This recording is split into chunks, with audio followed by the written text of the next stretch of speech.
waaw lu waral ndaje gi mooy xam naa lu ne wax nañ ko waaye man sama kàddu ci président de la république laa koy juble mooy yow Diomaye na nga bàyyi xel xam ni sa langu ndoon kenn ëpp na ci bu la yàlla nattu mukk ba ñu ànd ak yow dal ci kaw kilifa diine yi jombal loolu ndax du nekk sa ndam gis nga sama yaay daf ma waxoon ne bu ñu rëddee benn rëdd bi dugal fi sa noon bu fi dugal kenn ndax soo fi dugalee sëñ Moustapha yow Tiwaawan yëpp nga fi dugal xadara bi yëpp nga fi dugal umma islam bi yëpp nga dugal kon nag ñi nga am artu leen nga xam ne sa langu noonu kenn ëpp na ci sëñ Moustapha mooy adduna mooy Sénégal ndax mooy Seydi Hadj Malick moo yor ndonoy mag ñi ku leen laal rek ñëpp nga laal ak côté boo ko mën a laale ñëpp nga laal wolof day wax ni ku jiitu dinañ la wax ni korne nañ la sa ginnaaw kenn amu ci pexe loolu gàllaaj amu ci pexe su réew mi doxee Serigne Moustapha moo ko war a wax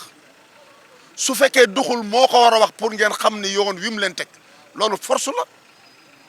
ku dul sëñ Moustapha sax am na droit ni dëkk bi doxee ak ni àdduna doxee mu indi ci loolu Moustapha judduwaale wu ko daf koo donn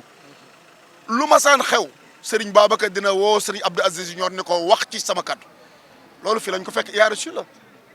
nañ ko bàyyi mu noppalu sëñ Moustapha du morom sang la waxuma sax ñi topp ci ginnaawam mais sëñ Moustapha référence la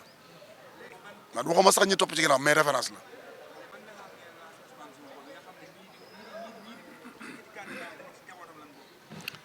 waaw man duma bëgg a tudd direct kii Ousmane Sonko waaye président kilifaam laay waxal na artu lii parce que fa muy jëm après du baax gis nga lii taal nam réew maanaam ñu dal ci benn waay bu tekkiwul dara taal nam réew sagam sous région bii rek